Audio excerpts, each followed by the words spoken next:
নমস্কার। নকশি খাতায় আপনাদের সব্বাইকে স্বাগত। কেমন আছেন সকলে? আশা করি শান্তিতে আছেন, সুস্থ আছেন। আজ যে গল্পটি পড়ছি তার নাম দেবযানী। লেখা শ্রদ্ধেয় সাহিত্যিক শ্রী নরেন্দ্রনাথ মিত্র। ওলো, ও দেবযানী, তোর কচ এসেছে। সেই বিদায় অভিশাপের কচ। স্বর্গপুরী থেকে আবার নেমে এসেছে এখানে।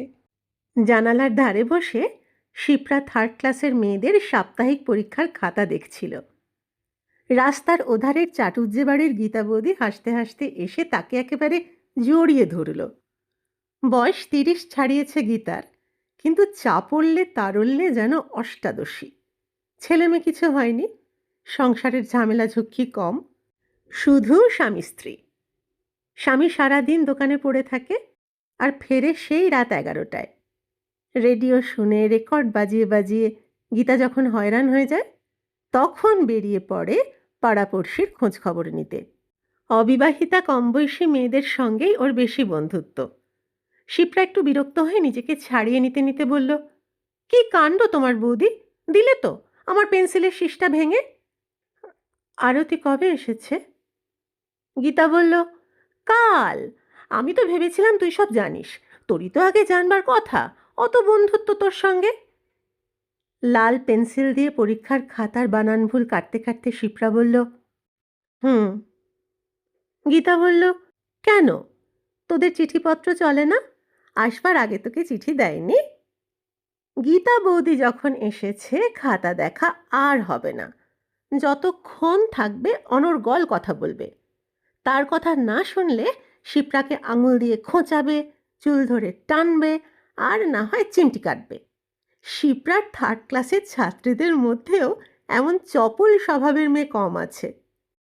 খাতাগুলি সরিয়ে রেখে শিপ্রা বলল, চিঠিপত্র চলবে না কেন, চলে। তবে বেশি তো আর লিখতে পারে না, ও এখন গিন্নিবান্নি হয়েছে। আর আমারই বা সময় কই, স্কুলে পড়াই, টিউশনি করি। গীতা বলল, তা তো ঠিকই, তোরা ভাই কাজের মানুষ, আর আমরা অকম্মার ধাড়ি। যাই এবার, তুই কাজ কর, আমি মল্লিকার কাছ থেকে একবার ঘুরে আসি। তারও নাকি বিয়ের কথাবার্তা প্রায় পাকা। শুনে আসি কি ব্যাপার। আরে বসো বসো। শিপ্রা গীতার হাত চেপে ধরল। হাতে সোনার চুড়ি 4 গাছা করে, শাঁখা, তারপর আবার শখ করে নীল রঙের কাঁচের চুড়িও পরেছে। বড় রাস্তার মোড়ের ভ্যারাইটি স্টোর্সের মালিক ওর স্বামী। সে দোকান প্রথমে ছোটই ছিল, 2-3 বছরের মধ্যে ফুলে ফেঁপে উঠেছে। গীতা বলে, ওরই ভাগ্য, স্ত্রী ভাগ্য ছাড়া কি পুরুষের ধনদৌলত বাড়ে? শিপ্রা বলল, বসো বৌদি বসো, চা খাও। আরতি কি একাই এসেছে নাকি? গীতা ওর মুখের কাছে নিজের মুখখানা এগিয়ে এনে হেসে বলল, ওলো না, জোরে এসেছে। এখন আর একা আসবে কোন দুঃখে? ওর বরটা আসতে দেবেই বা কেন? অমন সুন্দরী বউকে যার তার সঙ্গে ছেড়ে দেবে, ভয় নেই প্রাণে? শিপ্রা একটু হাসল। তা ঠিক। সুজিত দ্বারা কদিন থাকবে? গীতা বলল, তা জানি নে ভাই, তোমার বন্ধু, তোমার বন্ধুর বর, আর সব খবর জোগাবো বুঝি আমি? সপ্তাহখানেক তো থাকবেই। আরতির মা কি জামাইকে 2-1 দিনেই ছেড়ে দেবে? অত দূর থেকে এসেছে। আর মেয়েকে বোধহয় এখন নিজের কাছেই রাখবেন। ভাবটাপ দেখে মনে হলো। মুখ টিপে হাসল গীতা। শিপ্রা কিন্তু হাসল না, গম্ভীর মুখে বলল, বলো কি, এরই মধ্যে? গীতা বলল, এরই মধ্যে আবার কি? গত মাঘে 1 বছর ঘুরে গেছে না? ইচ্ছে করলে এরই মধ্যে ছেলে কোলে নিয়েও আসতে পারত। যাদের হয় তাদের বিয়ের 1 বছরের মধ্যেই হতে পারে, যাদের হবার নয় তাদের 10 বছরেও। শেষের দিকে গলাটা একটু ধরে এলো গীতার, কিন্তু সেদিকে শিপ্রার কান গেল না। সে পরম ক্ষোভের সঙ্গে বলতে লাগলো, আরতি আমাকে আজকাল কোনো কথাই জানায় না, ওর কোনো সুখের খবরই দেয় না, ভাবে। হঠাৎ শিপ্রা তক্তপোষ ছেড়ে উঠে পড়ল। যাই বৌদি, তোমার জন্য চা করে নিয়ে আসি।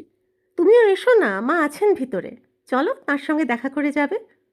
গীতা বলল, না ভাই, সন্ধে হয়ে এলো, এখন থাক, আরেকদিন এসে মাসিমার সঙ্গে দেখা করব, সেদিন চা খেয়ে যাব তোমার হাতে। আমি তো প্রায়ই আসি, তুমিই যাও না। শিপ্রা বুঝতে পারল গীতা বৌদি এখন মল্লিকাদের ওখানে যাবে। কার বিয়ে হবে, কোন ছেলের সঙ্গে কোন মেয়ের ভাব হলো, কার ছেলেপুলে হবে, এই সব খবর জেনে আর সবাইকে জানিয়ে গীতা বৌদির আনন্দ। কিন্তু আরতি তাকে খবরটা দিল না। আশ্চর্য! সদর দরজা বন্ধ করে শিপ্রা ভিতরে চলে গেল। তার মা সুরমা রাত্রের রান্নাবান্নার আয়োজনে ব্যস্ত। ছোট দুটি ভাই বোন বাসু আর মঞ্জু কুকুরের বাচ্চাগুলি নিয়ে ছুটোছুটি করছে। শিপ্রা তাদের ধমকে উঠল, সন্ধ্যা হয়ে গেল, চোখে দেখিস না তোরা? হাত মুখ ধুয়ে পড়তে বসবি না কানমোলা খাবি? ওরা একটু অবাক হয়ে দিদির দিকে তাকিয়ে রইল। দিদি তো সহজে এত চটে না। হলো কি ওর? খেলা রেখে তারা ইঁদারার কাছে হাত মুখ ধোয়ার জন্য চলে গেল। রান্নাঘরের সামনে এসে দাঁড়ালো শিপ্রা। সুরমা রুটি বেলছেন, উনুনে আঁচ দেওয়া হয়েছে, বাতাসে ধোঁয়া আসছে এদিকে। শিপ্রা বলল, জানো মা, আরতি এসেছে। সুরমা হেসে বললেন, ও মা, তাই নাকি? বাইরের ঘরে বসিয়ে রেখেছিস কেন? ভিতরে নিয়ে আয়। শিপ্রা বলল, আমাদের বাড়িতে আসেনি, বাপের বাড়ি এসেছে। সে এখন বড় লোক, আমাদের এখানে কি আর আসবে? আর তার নাকি তার নাকি তার নাকি কি শিপ্রা? তার নাকি ছেলে পুলে হবে। শিপ্রা নিজেই লজ্জা পেয়ে হেসে মুখ ফিরিয়ে নিল। বিয়ের পর এত তাড়াতাড়ি আরতির অন্তঃসত্ত্বা হওয়ার লজ্জাটা যেন তারই। সুরমা হেসে বললেন, হুমা, তাই নাকি? বেশ বেশ। তারপর কি একটা কথা মনে পড়ে যাওয়ায় গম্ভীরভাবে রুটিবেলায় মন দিলেন। আরতি আর তাঁর শিপ্রা একই সঙ্গে তো বিয়ে পাশ করেছে, ওরা একই বয়সী। শিপ্রাকে বিয়ে দিলেও এতদিন কোনো না কোনো সম্বন্ধ তো দু একটা আসে, কিন্তু মেয়ের পছন্দই হয় না। স্কুল, সভা সমিতি আর মেয়েদের ক্লাব নিয়েই আছে। শিপ্রা ভাই বোনদের পড়তে বসিয়ে নিজে বাইরের ঘরে এসে ফের খাতা দেখতে বসল। উঠোনে আম গাছ দুটোয় দারুণ বোল ধরেছে। দক্ষিণের হাওয়ায় জানলা দিয়ে তার গন্ধ ভেসে আসছে। উঠোন পেরিয়ে সামনের বড় চওড়া রাস্তাটা এখান থেকে বেশ চোখে পড়ে। লাইট পোস্টের বাল্বগুলি জ্বলে উঠেছে এতক্ষণে। রাস্তা পেরিয়ে বড় একটা উঁচু পাঁচিল, পাঁচিলের ওপারে রাজাবাবুদের বাগান। দারোয়ানকে মিষ্টি কথায় বশ করে শিপ্রা আর আরতি কত যে ওই বাগানে ঘুরে ঘুরে বেরিয়েছে তার ঠিক নেই। ফুল তুলেছে, প্রকাণ্ড দিঘিটার ধারে ঘাসের ওপর বসে বসে গল্প করেছে।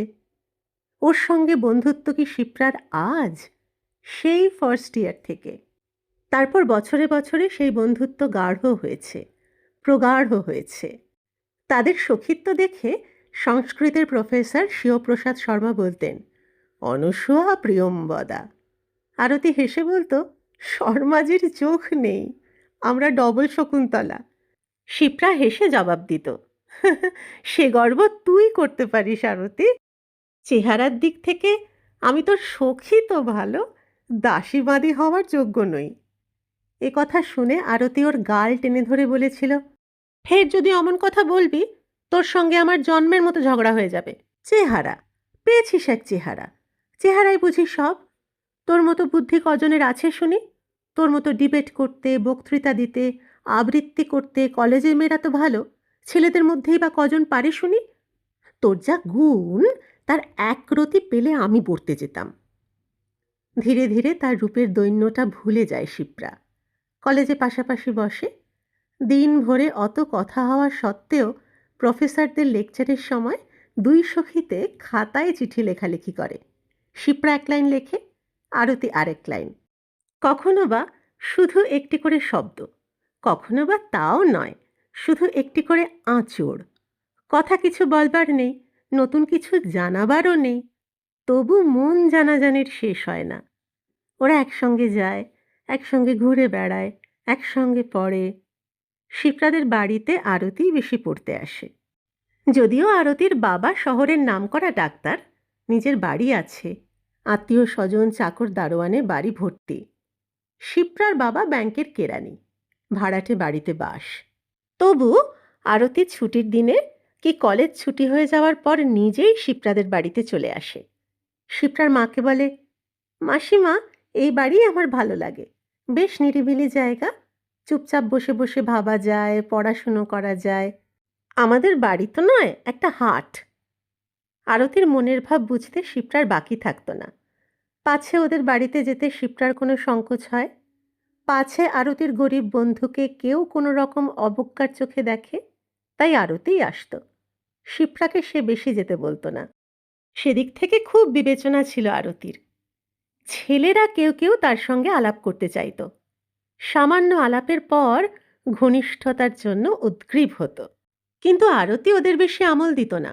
বলতো, দূর, আমারও সব পছন্দ হয় না, ছেলেরা বড় হ্যাংলা। শিপ্রা হেসে বলতো, হ্যাংলা বলছিস কি রে, পদ্মের কাছেই তো ভোমরারা এসে গুনগুন করে। আরতি বলতো, দূর তোর, তোর গুনগুনানি, কানের যে দফা রফা। 4th ইয়ারে উঠল শিপ্রা আর আরতি। কলেজের ফাউন্ডেশন ডে খুব জমকালো করে উদযাপন করা হবে, এই নিয়ে খুব জল্পনা কল্পনা চলতে লাগলো। কলেজে সম্প্রতি কো এডুকেশন চালু হয়েছে। ছেলেদের দলের মুখপাত্র হয়ে 3rd ইয়ার আর্টসের রনেন সান্যাল আর 4th ইয়ার সায়েন্সের দিলীপ সেন এসে বলল, আমরা কি একসঙ্গে শুধু পড়ব, কাজ করব না? ছেলেদের সঙ্গে কথা বলতে শিপ্রার পটুতাই বেশি। আরতি ভারী লাজুক, চন্দ্রা, মালা, তপতিও তাই। যে কয়েকটি বিহারি মেয়ে আছে তারা তো আরও। তাই নেতৃত্ব শিপ্রার ওপর স্বাভাবিকভাবেই এসে পড়ল। নানা কাজের জন্য কমিটি, সাব কমিটি গঠন, ফাংশনের সভাপতি, প্রধান অতিথি নির্বাচন, প্রোগ্রাম ঠিক করা, ডেকোরেশনের ব্যবস্থা করা, কাজ কি একটা দুটো? রনেন আর দিলীপ হিমশিম খেয়ে গেল। কাজের ছেলে কম, ফাঁকিবাজের সংখ্যা বেশি। এত বড় দায়িত্ব নিয়ে শিপ্রারও দুর্ভাবনার অন্ত নেই। এখন দায় উদ্ধার করতে পারলে হয়। এই সময় এলো সুজিত দাশগুপ্ত, এই কলেজেরই এক্স স্টুডেন্ট। 2 বছর আইএসসি পড়েছিল, তারপর কলকাতায় চলে যায়। শিবপুর থেকে ইঞ্জিনিয়ারিং পাশ করে দুর্গাপুরের সরকারি চাকরিতে ঢুকেছে। তার বাবা নিজেদের বাসা তুলে দিয়েছেন এখান থেকে। রিটায়ার করে যাদবপুরে ছোট একটি বাড়ি করেছেন। সব খবরই সুজিতদার মুখে শুনেছিল শিপ্রা। প্রথমে এক বন্ধুর বাড়িতে উঠে নেপথ্যে ছিল সুজিত, কিন্তু রনেন আর দিলীপ খোঁজ পেয়ে তাকে প্রকাশ্য রঙ্গমঞ্চে টেনে আনল। ফাংশনের প্রধান ইঞ্জিনিয়ার হল সুজিত, শিপ্রা তার প্রধান সহকারিণী। সুজিত না জানে এমন কাজ নেই, না বলে এমন কথা নেই।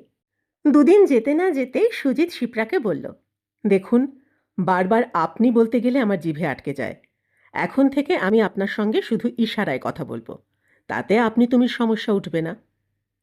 শিপ্রা হেসে বলল, আমাকে আপনি বলতে আপনাকে মাথার দিব্যি কে দিয়েছে? আপনি তো বয়সে বড়, আপনি আমাকে তুমিই বলবেন। সুজিত বলল, হুম, একতরফা তুমি হলে লোকে ভাববে আমাদের মধ্যে ঠাকুরদা নাতনির সম্পর্ক, সেটা আমার বাঞ্ছনীয় নয়। পরদিন থেকে সুজিত শিপ্রাকে শুধু তুমি বললই না, ওকে দিয়ে তুমি বলিয়েও নিল। কাজ এগিয়ে চলল পুরো দমে। সভাপতি কলেজের প্রিন্সিপালই হলেন। প্রধান অতিথি হিসেবে যে বিখ্যাত সাহিত্যিকের আসবার কথা ছিল, তিনি হঠাৎ টেলিগ্রাম করে জানালেন আসতে পারবেন না, জরুরি কাজের জন্যে দিল্লিতে যেতে হচ্ছে। রনেন আর দিলীপ তো মাথায় হাত দিয়ে বসল, কিন্তু সুজিত বলল, কুছ পরোয়া নেই, কলকাতায় লেখকের অভাব আছে নাকি? বড় না হোক, মেজো সেজো একজনকে আনতেই পারবো। যে কথা সেই কাজ। সেই দিনই দিলীপকে জন 5 লেখকের নামের তালিকা দিয়ে পাঠানো হলো, সেই সঙ্গে নানা জনের কাছে সুপারিশ চিঠি।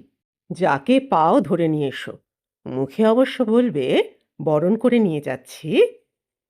প্রধান অতিথি ঠিক হয়ে গেল, কার্ড ছাপানো হলো, শহরের গণ্যমান্যদের নিমন্ত্রণ পত্র পাঠাবার বিধি ব্যবস্থা হয়ে গেল। আরতির বাবাকে নিজে গিয়ে কার্ড দিয়ে এলো শিপ্রা। হেসে বলল, যাবেন কিন্তু মেসোমশাই। পড়ার ঘরে আরতি চুপ করে বসেছিল। শিপ্রা পিছন থেকে গিয়ে তার চুল ধরে টান দিল, কি, এই বুঝি পড়া হচ্ছে? আরতি তার দিকে না তাকিয়ে বলল, থাক, আর অত আদরে কাজ নেই, আমার সঙ্গে তো তুই সম্পর্ক তুলেই দিয়েছিস, এখন সুজিতবাবু আর ফাংশনই তোর সব। শিপ্রা বন্ধুর থুতনি ধরে বলল, আহা, ফাংশন বুঝি আমার একার, তোদের নয়? চল, সুজিত বাবুর সঙ্গে তোর আলাপ করিয়ে দিচ্ছি। আরতি কি সহজে আসতে চায়? শিপ্রা বন্ধুকে জোর করে টেনে নিয়ে গেল। কলেজে একতলায় পূর্ব দক্ষিণ কোণের ঘরটায় অনুষ্ঠানের অস্থায়ী অফিস বসেছে। সুজিত কর্মীদের উপদেশ নির্দেশ দিচ্ছে। নামে সে কমিটির কিছু নয়, জেনারেল সেক্রেটারি রনেন সান্যাল, কিন্তু আসলে সুজিতই নাটের গুরু নিত্যানন্দ। শিপ্রা আরতির সঙ্গে সুজিতের আলাপ করিয়ে দিয়ে বলল, আমার বন্ধু সুজিতদা। এখন শিপ্রার মনে পড়ছে, সুজিত সেই প্রথম দৃষ্টিতেই মুগ্ধ হয়েছিল, অপলকে তাকিয়েছিল আরতির মুখের দিকে। কিন্তু শিপ্রার তখন ওসব দিকে খেয়াল ছিল না, কাজের প্রোগ্রাম নিয়ে সে তখন ব্যস্ত।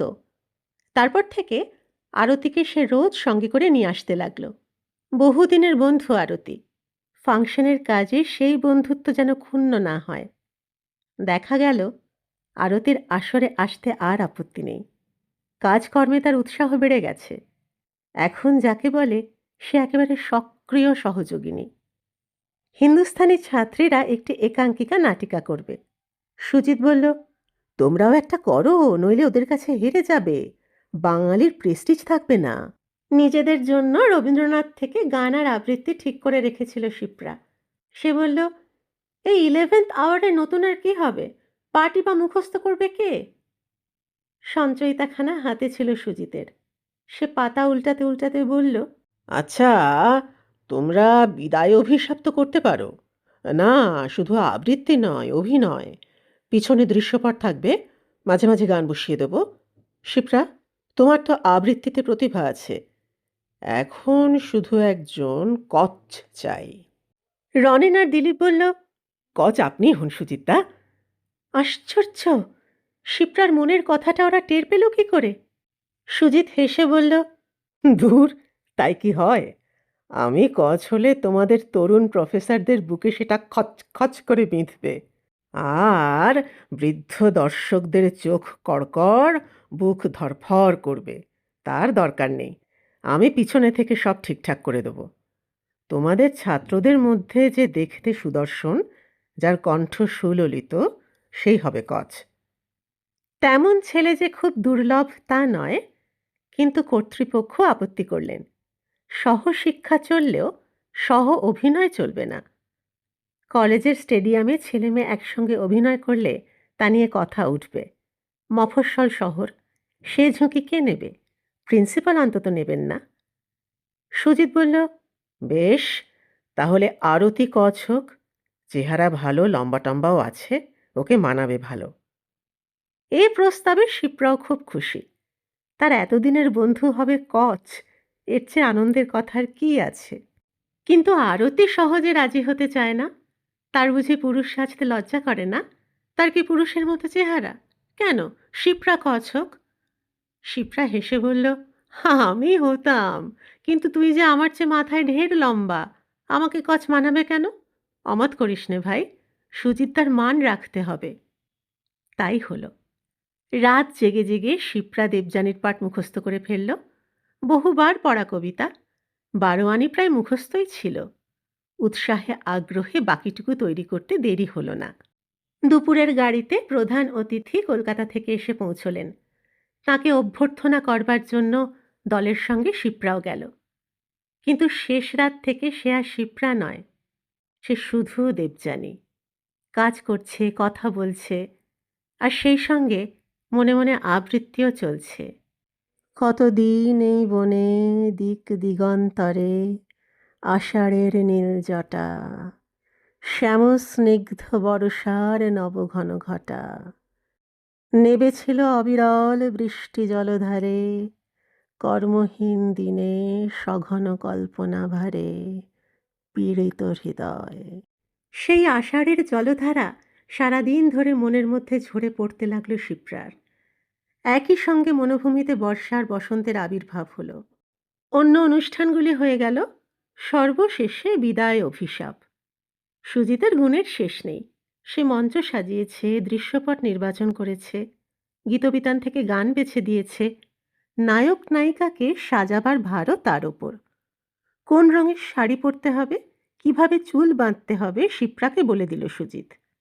আরতির চুলগুলি নিজে চূড়া করে বেঁধে দিল, গায়ে জড়িয়ে দিল শ্বেত উত্তরীয়। আর শেষে করল কি, হ্যান্ডেলের গোড়া দোয়াতের মধ্যে ডুবিয়ে আরতির অমন তিলফুল বিজয়ী নাকের নিচে একটি কচি কিশলয় গোঁফ এঁকে দিল। আয়নায় নিজের চেহারা দেখে আরতি ফিক করে হেসে ফেলল। তারপর সুজিতের দিকে চেয়ে বলল, ছি ছি ছি, কি করলেন বলুন তো? সুজিত বলল, বেশ করেছি, নইলে দেবযানী তোমার প্রেমে পড়বে কেন? তারপর অভিনয়, নিজের অংশটা প্রাণ মন ঢেলে আবৃত্তি করল শিপ্রা।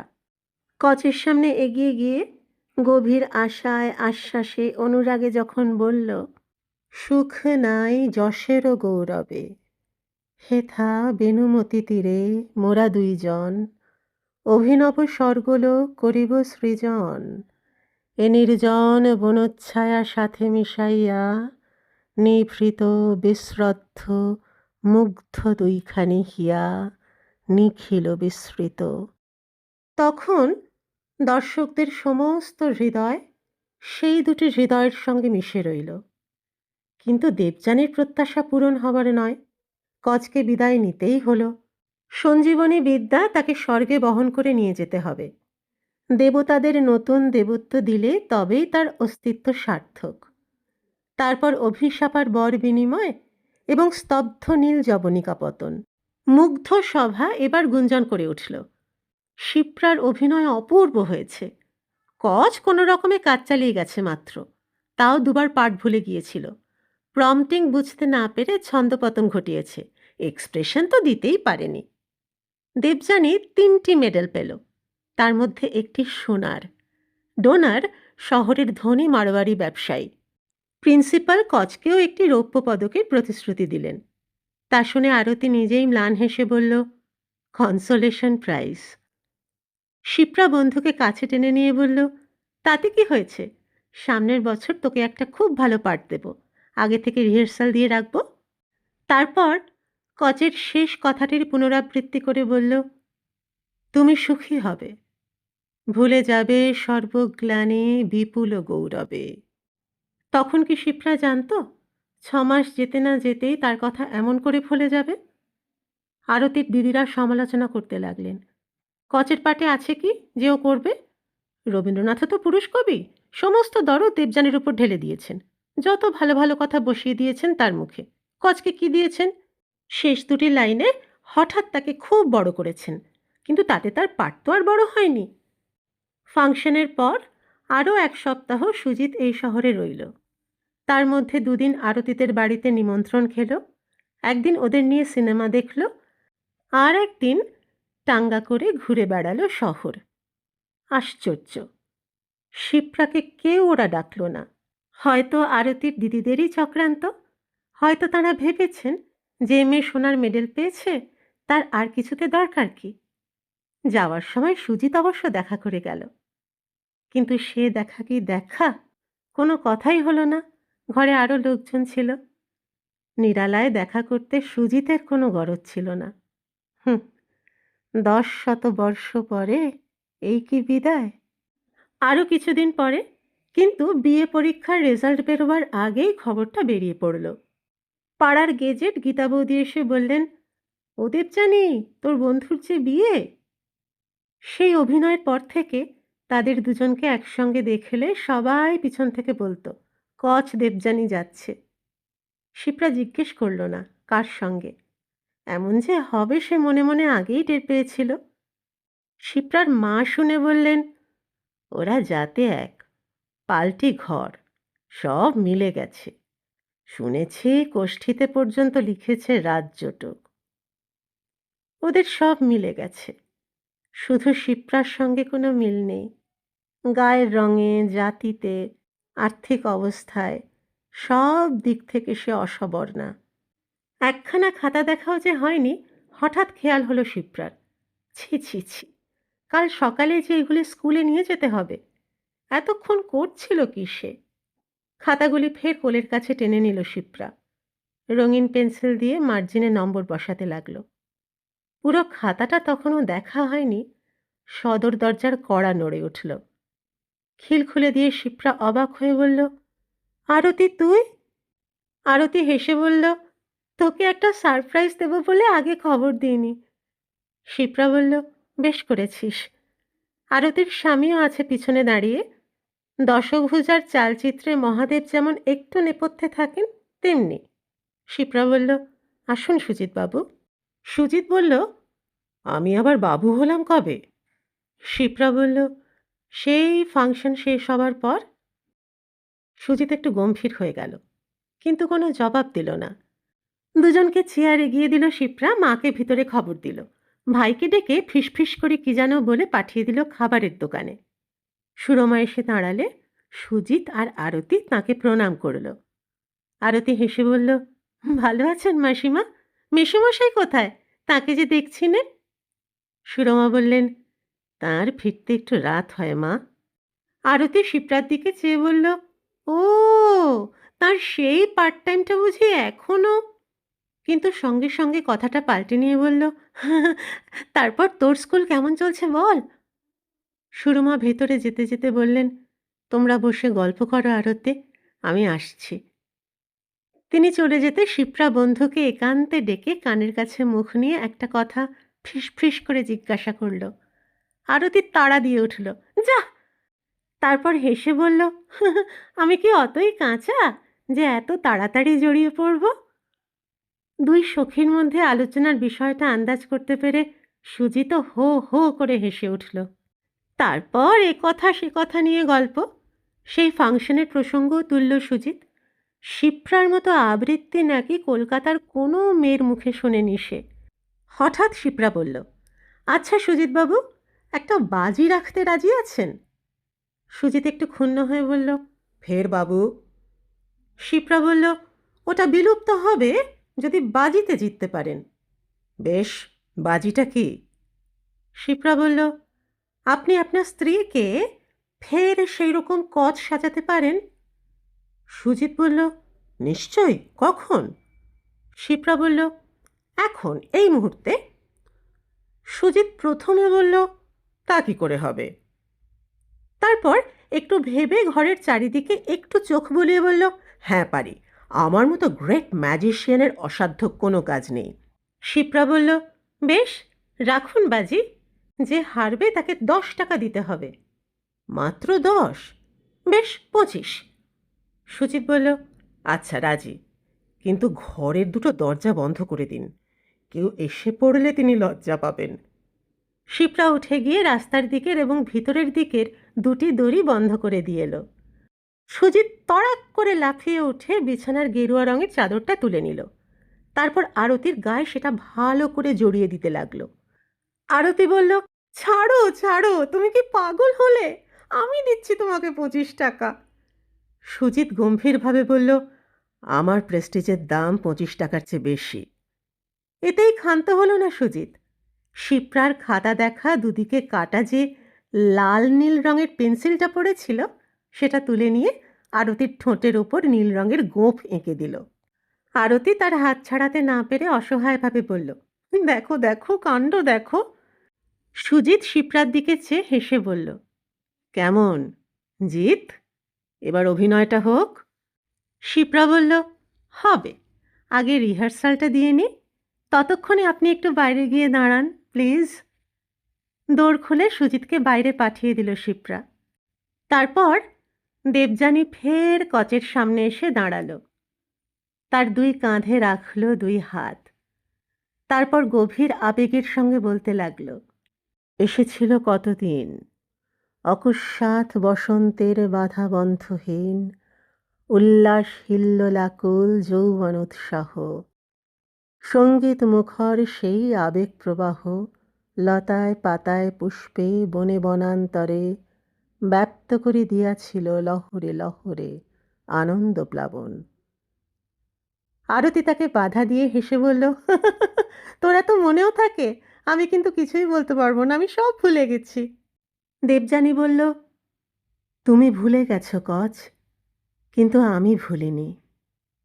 তারপর আরও 2 পা এগিয়ে এসে ছলো ছলো চোখে আবেগরুদ্ধ স্বরে বলতে লাগল, যেমনই তুলেছ মুখ, চেয়েছ যেমনি, যেমনি শুনেছ তুমি মোর কণ্ঠধ্বনি, অমনি সর্বাঙ্গে তব কম্পিয়াছে হিয়া।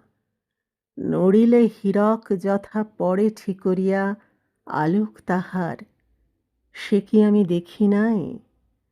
ধরা পড়িয়াছ বন্ধু, বন্দি তুমি তাই মোর কাছে। বলতে বলতে দেবযানী কচকে জড়িয়ে ধরে গভীর আবেগে তার দুই ঠোঁট চুম্বন করল।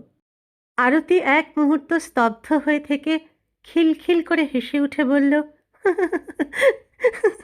ছাড় শিপ্রা, ছাড়, তুই কি পাগল হলি? সকলে খুব ভালো থাকুন, আনন্দে থাকুন, সুস্থ থাকুন, পরিবারকে নিয়ে শান্তিতে থাকুন। শিগগির দেখা হচ্ছে আরেকটি গল্প নিয়ে। আজ আসি।